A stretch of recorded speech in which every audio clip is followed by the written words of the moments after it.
Welcome to Ahead of the Game, a podcast brought to you by the Digital Marketing Institute. I'm your host, Will Francis. Today, I'm talking to Ibrahim Jabri. Ibrahim, welcome to the podcast. How you doing? Thank you, Will. I'm doing great. Thanks for having me. I'm very excited to be part of your show. It's an absolute pleasure. Yeah, great to have a fellow podcaster with us as well, and I'll be talking to you about that in a bit. But first, I just want to get your take on on media planning and advertising and marketing in the region you work in, which is people refer to it as MENA, meaning Middle East and North Africa, for our listeners' benefit. hmm So, firstly, how is that different? Like, what's unique about your job there, doing media planning there versus how it works in Europe and North America at the moment? Um, so the region is very exciting. Especially when it comes to social media. When you look at engagement rate, penetration rates, when you look at internet penetration, and even if you look at internet speed. You'll find that it's one of the highest in the world. And I'm talking specifically about UAE and KSA. When you look at daily consumption of platforms like YouTube, Saudi is amongst the top, is perhaps the first in the world, or maybe amongst the top three. Wow. So it's a very exciting region to work on. It's been changing a lot across the past decade. When I first started working in media planning in 2011, advertising budget going to digital was sub 10%. Um, Even from the biggest, most innovative advertisers, Wow. who were considered early adopters, would not Mm. spend past 8% of their spend on digital. And now today, we're talking about 60%, 70% allocation on digital. So it's been exciting to have to have worked and have seen that transformation throughout the past 13 or 15 years. Yeah, no, it's been a ride, hasn't it? I've seen that as well. I mean, just out of interest, that growth to digital, has that slowed? Has that plateaued now? Or is there continued growth? Um, I would say we're definitely seeing continued growth. Mm, As you are able to witness growth in social media or hours spent on digital by users on a daily basis, that means obviously more real estate mm. for advertisers to take advantage of, but also for media companies, tech companies also to take advantage of. What do they over-index on in your part of the world? What apps are they using more than you think maybe we're using here in Europe and the US, etc.? So I would say WhatsApp is probably the biggest app Yeah. around here. People, spend time on WhatsApp, literally just doing anything you could think of. They A lot of use it for social things work. like communities and groups. Yes, that's pretty big here. Mm, Channels, groups, communities, people share, content to each other. They mm, also work on WhatsApp, so um, people use WhatsApp groups more than they use Teams, for example, for work. yeah. It's pretty prevalent in the region. In terms of social media, I would say it depends on the market.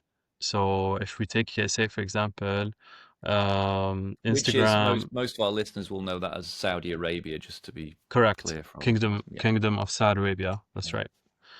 Yeah. The biggest apps are well, WhatsApp for messaging, but in terms of social media, Instagram is big, Snapchat is very big, X as well. Wow. Facebook isn't as prevalent in Saudi Arabia, for example. Maybe a little bit more in the western area region Mm, of Saudi Arabia because of the diversity of the population in the western region. The Facebook maybe perhaps is a little bit more prevalent there.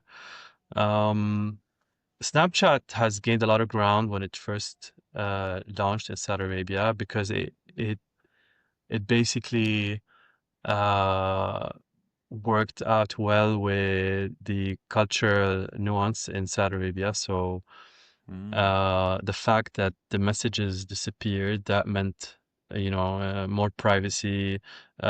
People, users had more freedom to post content that may have been perceived as taboo when Snapchat first launched. So people mm, were much more comfortable posting online.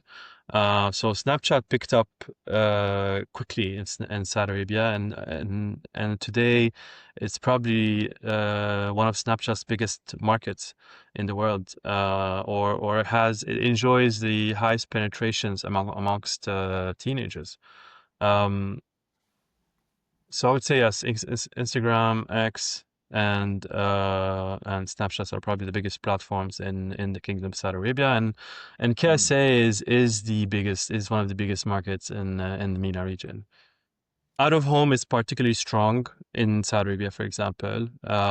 It drives reach and engagement and response very quickly. And it's not undervalued. It's well utilized. Mm. Advertisers are super active on out of home. Um, Why I is would that? How? say Why is out of home so strong there? it's a statement Mm, here. So it's a statement that this is you know because of also the I guess another way to put it is how it goes through rounds of approvals from the municipality and also from official mm, parties, and it's really a statement. And it does work.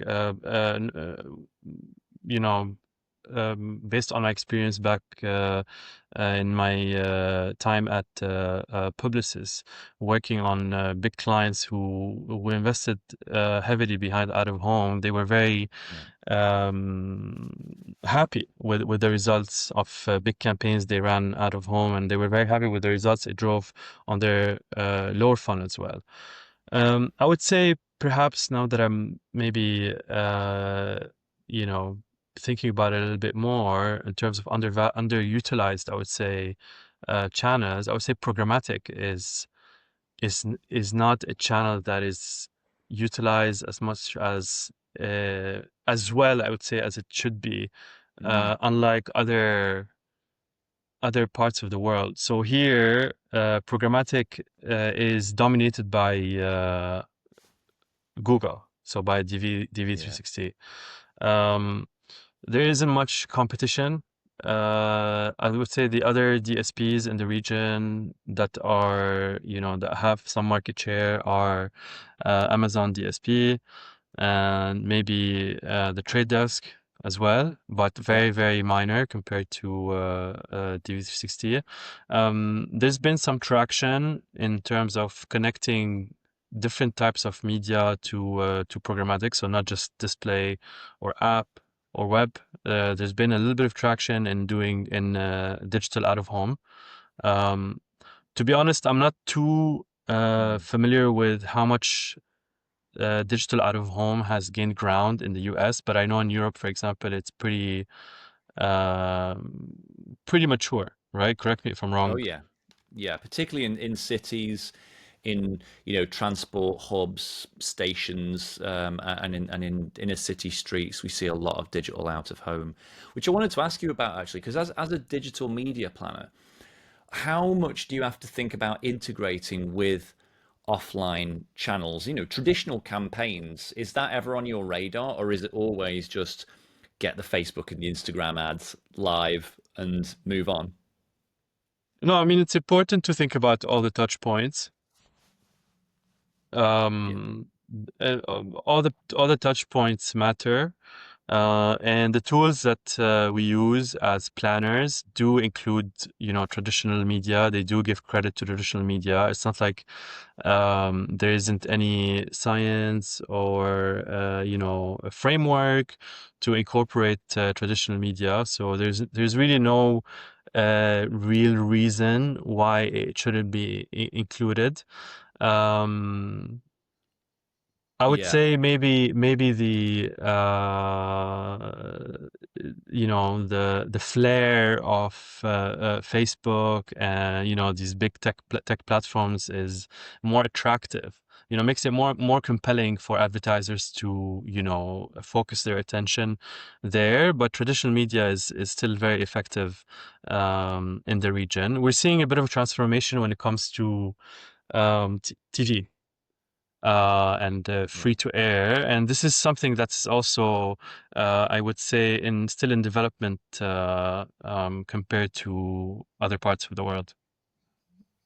Yes, yeah, I'm seeing that. I mean, I suppose on some level, I'm talking about the basic things of like when TV ads run, we make sure that there are social and search ads live at the same time. That those sort of basic time mapping, coordinated campaigns, but then also other things like how we sort of alter the messaging between digital and then other channels within the same campaign just to make sense to people or maybe target different personas. I'm just curious, as a media planner, do you specifically for Meta and thinking about digital, do you think more broadly about, I'm not saying you should do, but I'm just curious, do you think more broadly about that, or do you really just think about planning the ads that you are tasked with planning and No, of that's it? course. I'm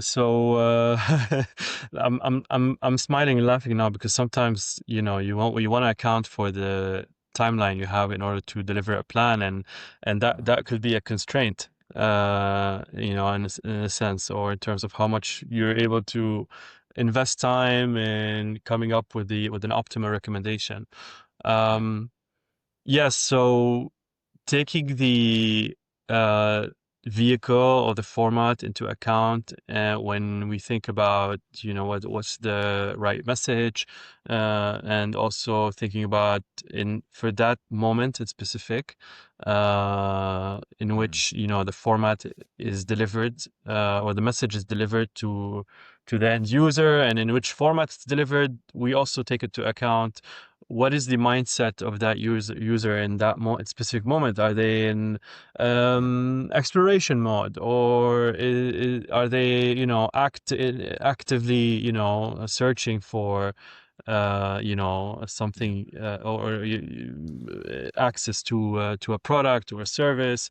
So that does influence our recommendation and what message needs to be, I guess, created for in that campaign for that moment. Yeah. Um, just sort of winding back a little bit, I'd love to know, I think our listeners would just love to know, on a basic level, what is involved in the job of a media planner at a big, what is essentially an ad network, Meta, if it was one way to look at it, or an ad platform. Hmm. Just break down for us in simple terms what the main bits of your job are. So, as a media planner, you'll need to, well, have a strong, up-to-date understanding of available channels and touch points in a given market where the advertiser is operating. And you will need to know how to connect uh, the advertiser's communication strategy and well, before that, also marketing strategy, but also work with the brand team and the creative teams to ensure that, Mm. their communication efforts can be seamlessly channeled and streamlined onto these touch points while delivering on the marketing objectives that are set by the marketing team. So um, that's on a broad level, Yeah. but you will also need to ensure that you are able to put together a plan based on a brief that the client sends, which delivers on the brief's KPIs. The KPIs can range from upper funnel or awareness, all the way to ROI, and also lifetime value, Mm. or CLV. And so there needs to be a proper audience first approach in determining what are the right channels, what's Mm. the right, budget allocation to achieve those KPIs at the right cost efficiency. So there's a big buying exercise also that planners are responsible for, and that's why most agencies have an entirely separate dedicated buying department that is in Yeah. charge of securing the best rates for those plans. Interesting. That's really interesting. And I mean, I know you can't tell me too much, maybe, but what are the main sources of tension or difficulty within that? Are they between? Is it with where are you often trying to fit a square peg in a round hole, if you know what I mean? Like, do you know what I Hmm. mean? Like, where are those sort of Yeah, points of friction in that process? it's a great question. Um, Gosh, there was a planning framework that we used to work on at Stockholm, which was brilliant. Uh, and I'll try to make reference to it, without revealing too much. But the entire idea is about how can you cater to human needs, and brand needs at the same time. Humans Mm. or consumers want something. They're looking for something, and brands are looking for something entirely different. They're looking Yeah. to grow their brand. They're looking to make profits. They're looking to, raise revenue, increase revenue. Whereas humans are looking for human needs. So they have desires. They're looking for happiness. They're looking to connect with their peers, with their friends, and so obviously there's going to be tension and and a big difference in what human needs and brand needs are, and that's I guess the challenging but also exciting part of the job, to be able to find this space or this strategy that can meet both needs at the same time, right? Yeah. Deliver an experience to the end user that is in line, that is engaging, that is in line with what they're looking for or what their needs are, that is helpful, and at the same time that is ROI positive. And how do clients feel about that? I mean, do they often want to bring it back to straightforward sales messaging? Is part of your job to explain that there's different things to say at different stages of the funnel based on the point in the buying journey that someone is in?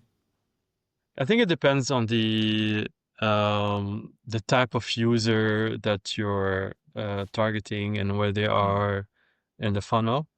If a Yeah. user is sensitive to a promotion, and Mm. that's what driving their decision, that's what drives the decision, then perhaps you might want to say, hey, we're on sale, we're offering a discount, and you can be promotion driven per se. Yeah. But there may be other groups or target audience groups that are perhaps, more emotionally driven, more value driven, Mm. and the message should probably be tailored to them.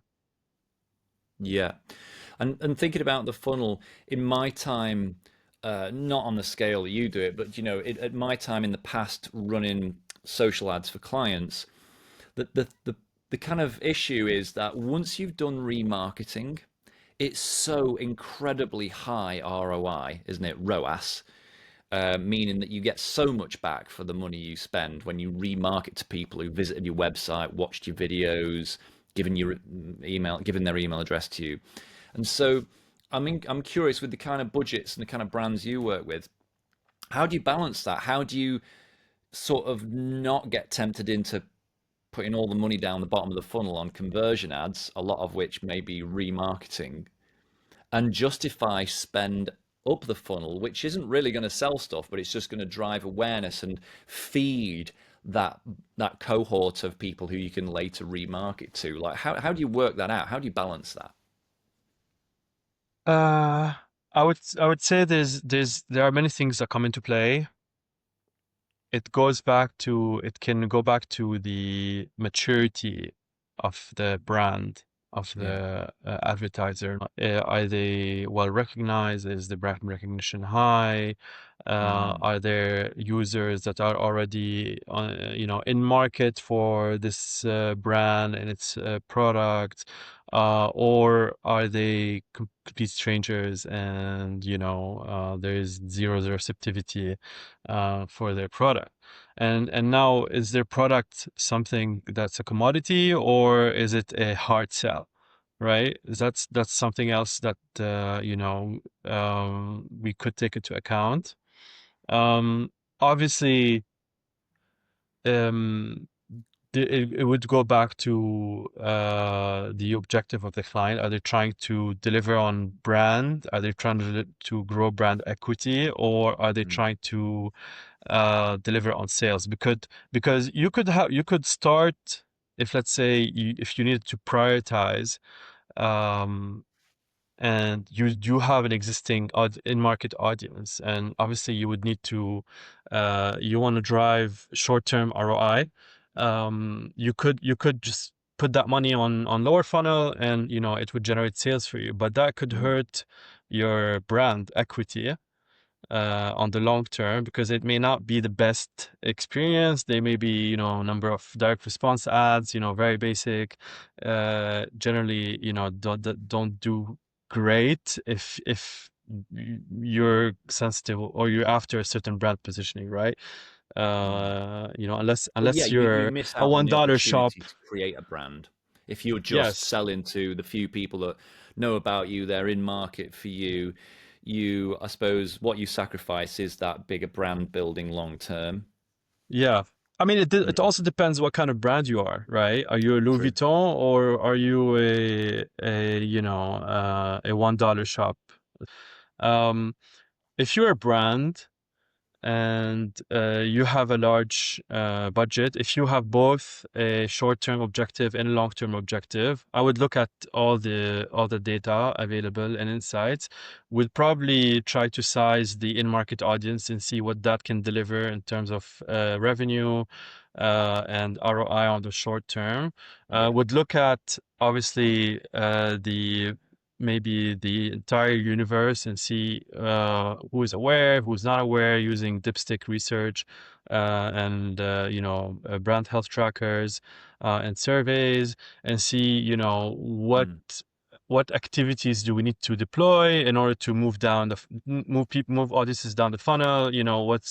What number of audiences do we need to move, etc. And I think that would give us an idea, or a view on perhaps a maybe a long term or 6 months sort of strategy to get people to become aware, or to get people to mm. buy or rebuy from the brand.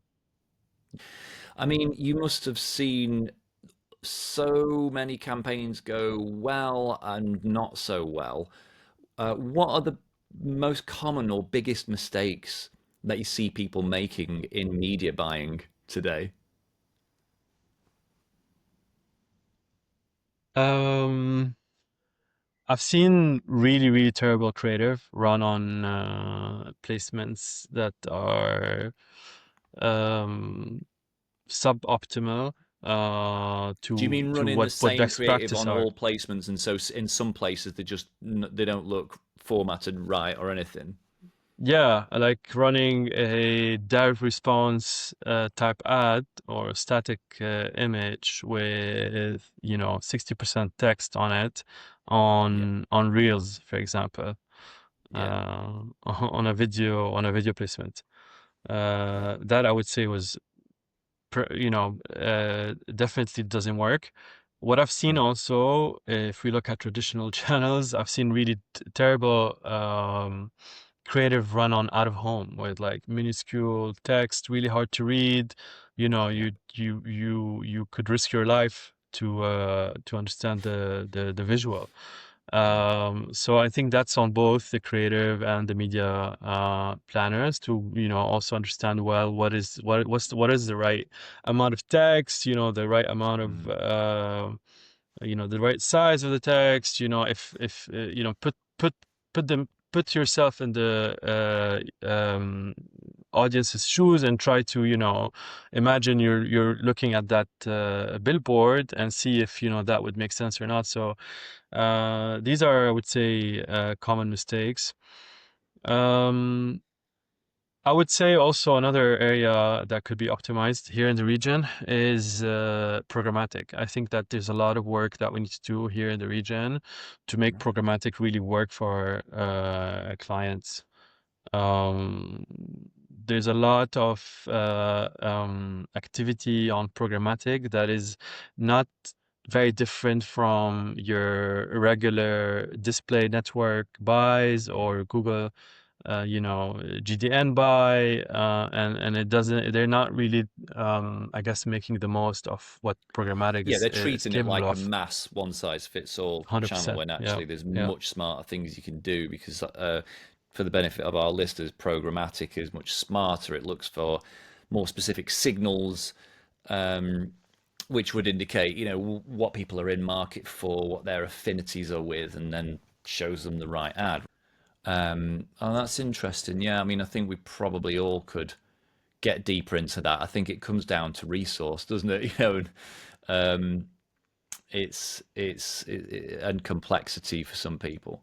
Okay, that's interesting. So, what I know it's hard for you to maybe talk through. I don't know if it's too complex, but what's your deliverable? Like, what does a media plan look like, just briefly? it's in simple terms, just not to scare everybody. It is a spreadsheet. Yes, it is an Excel sheet. Some planners send it to clients in a PDF, but ultimately it's a table. It very likely will come in a spreadsheet. This table will Mm, include the channels on which the campaign will run and that yeah. your ads will serve. It will include what formats you will be using for each channel. It will include key metrics that you will be targeting for each format or channel, including your buying model. So, or the buying metric. Are you going to be buying impressions? Are you Hmm. going to be paying, a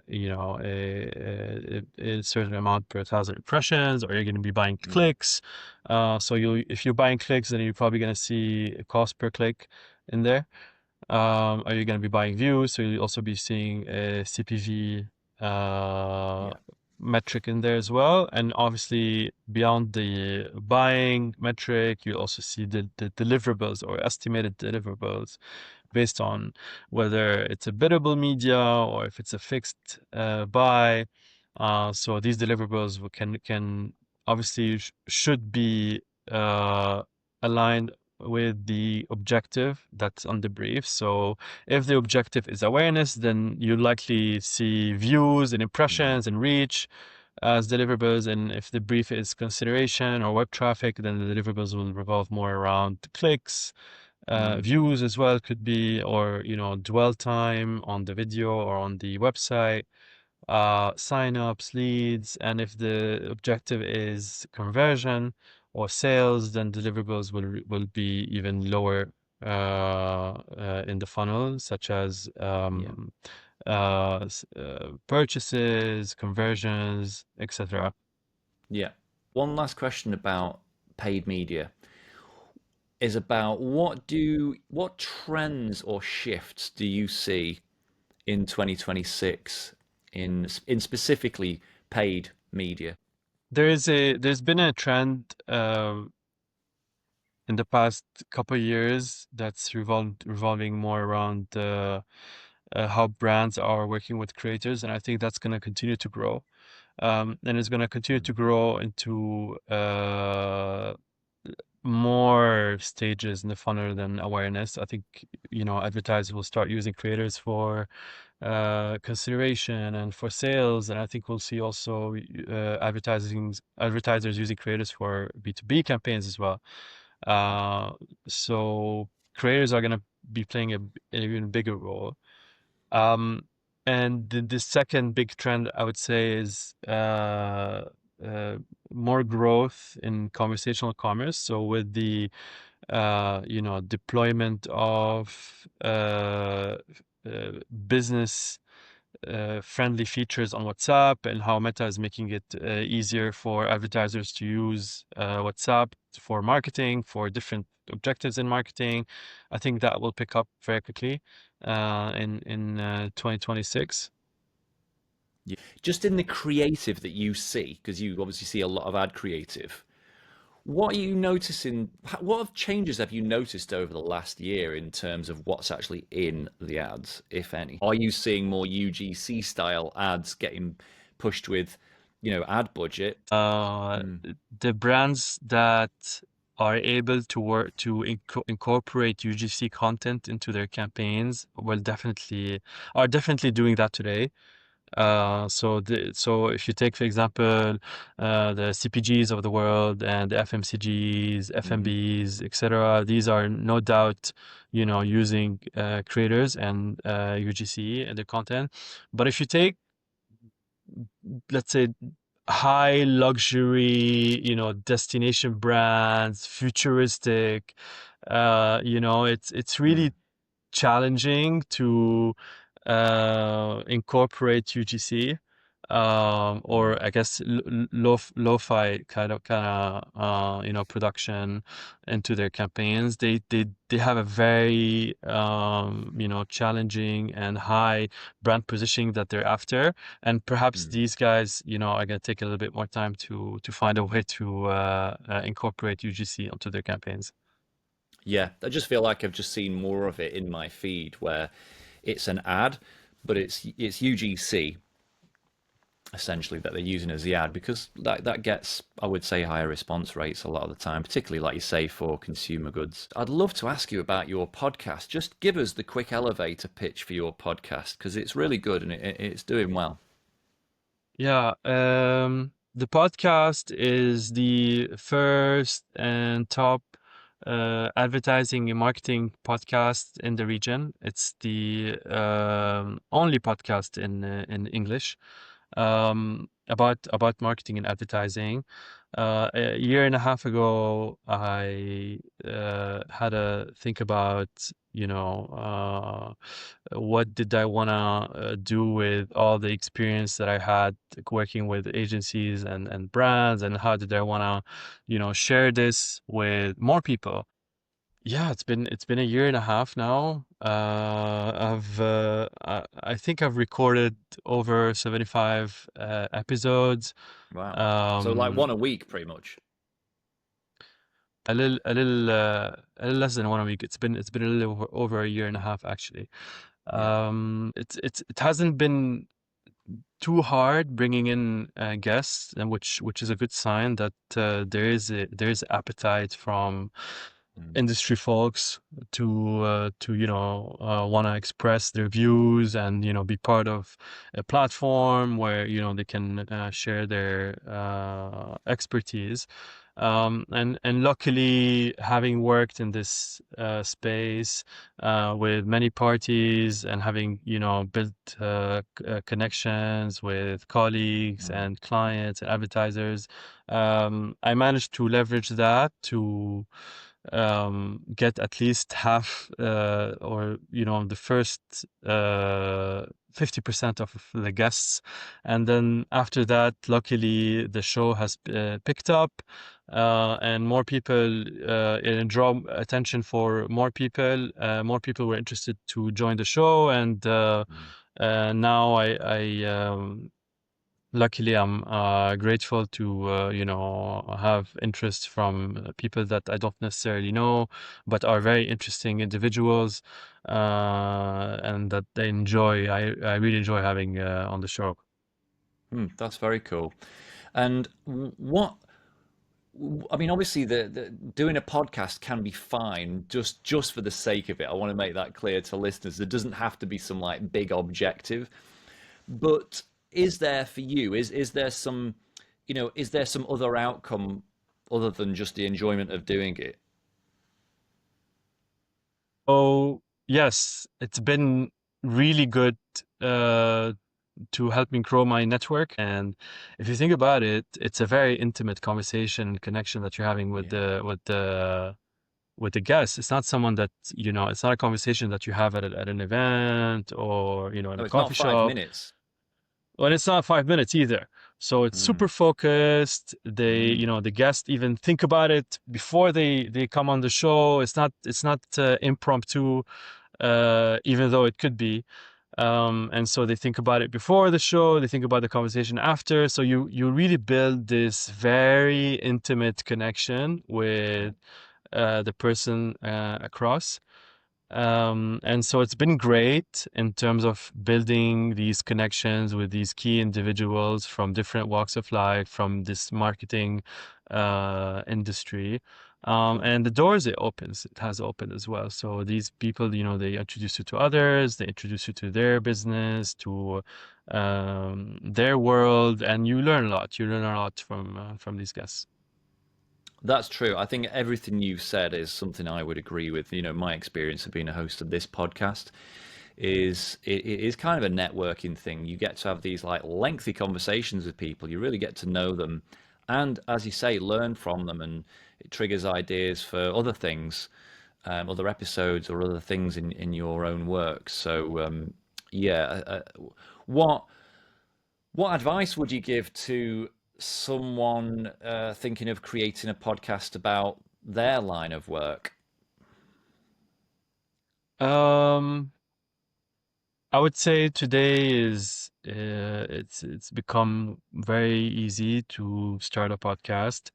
Mm, So don't sweat the details, or don't be afraid or get discouraged from what it would mm, take to start a podcast. There are plenty of studios that you can rent, yeah, tools that you can use, and also AI today can help improve your audio.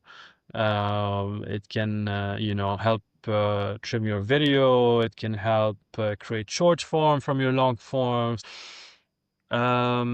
And I would say also don't undermine your experience. So if it's someone that has over a decade of experience in a field, they may have imposter syndrome, but yeah, that's pretty valuable, and they definitely sit on valuable insights that would be beneficial to someone listening. Um, so yeah, um, yeah, so definitely, go for it if you yeah, feel that you have the right experience, and try to make it past 4 episodes. I believe the number is, definitely. if you make it past 4 episodes, you're already in the top 50%. Yeah, that's very true. That and you start to learn how to do it better, learn what works, what people stay listening to because you can see the stats and stuff. So you're right, it is about perseverance, isn't it? Hmm. Talking of which, one last thing to ask you about is just your career. How did just give me a very quick overview of how you arrived at this job that you do right now? Um, so I started in advertising by just coincidence. I think just like probably 90% of people who work in Yeah. advertising, at least who have started in 2010, around that year, Mm, or 2011. Now today, obviously, advertising is taught in school. Digital marketing, is a big part of mm, any curriculum in any business school. But it wasn't back in my days at university. So it was something completely new for me when I first received the offer from one of the big six companies, which was yeah. Starcom. But Yeah.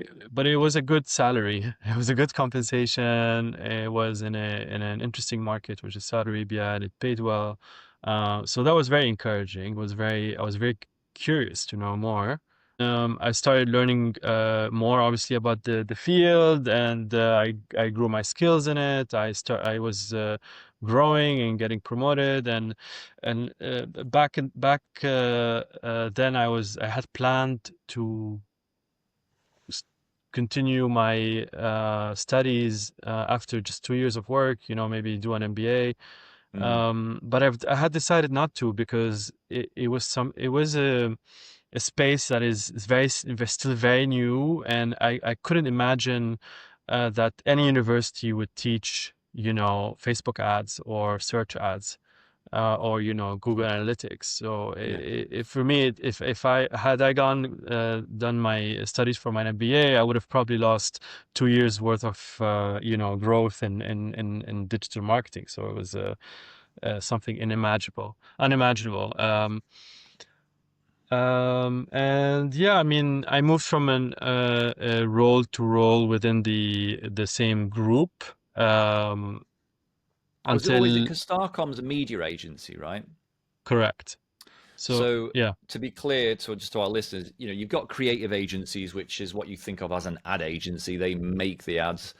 And then you've got the media agencies who do the media planning, media buying, and things like that. So did you always work at media agencies? yes.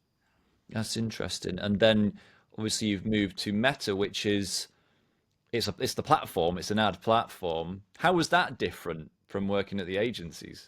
It's not very different because my role at Meta is in client solutions. So I'm meant to recommend to clients how they should use the platform. So A it's bit very like an similar internal to agency. It's a similar kind of role, 100%. perhaps.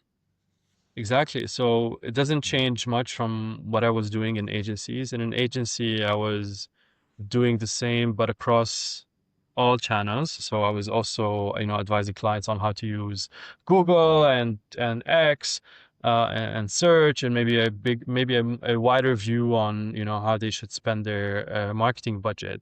Whereas in my role right now, I'm more focused on Meta as a channel. How do you stay I mean, you're not obviously supposed to be impartial. You're there for to tell people how to spend money on Meta. But Yes. is that ever an issue that you are obviously just trying to get people to spend the money on Meta? Yeah, and I think advertisers they understand that. Yeah, At the end of the day, it's putting a face to the company. yeah. Putting a human in front of advertisers. Supporting them in achieving their goals. Mm, Um, they understand that it needs to be a partnership. With Meta, yeah. both companies need to sort of benefit from this partnership, from this collaboration. One last question. What is the best thing about working at Meta? Um, is probably the people. Mm, The people are just great, very, capable and a brilliant group of people with various, backgrounds and mm, mm, expertise. and really very, very shrewd. So a really great place to work. Um, I mean, that's what makes a place, I suppose, isn't it? It is just a bunch of people at the end of the day. 100%, 100%. um, But I would ma- say also maybe it's the being at the forefront of, change and being in a company that is yeah, innovating, that's reinventing computing, yeah. that's coming up with new products, that's sort of disrupting, the marketing landscape. So Who knows, mate? One day you might be running ads on these things. My glasses. just before you know it. Okay, well, look, you know what? It's been a real pleasure to chat to you. I feel like I've learned a lot, really got inside the mind of a media planner, and also really nice to chat about your podcast. Hope it's been fun being on a podcast as a guest for a change. Yeah. Um, thanks very much. One last question: tell me where people can connect with you and find you online. So they can find me on LinkedIn as Ibrahim Jabri. They can find me on Instagram as Ibrahim Jabri. They can find my show Below the Fold also on Instagram at Below the Fold Podcast. And they can find the show also on Apple Podcasts, on Spotify, on Anghami if you're in the MENA region, which is also called Below the Fold. And on LinkedIn also the show is called Below the Fold. So please reach Very cool. out. Happy to see, comments, suggestions, views. Yeah, Yeah, and I'll be responding to those. very nice. Well, hopefully you get a few of our listeners checking you out. Thanks a lot, Ibrahim. Thank you, Will. Appreciate you. Thank you very much.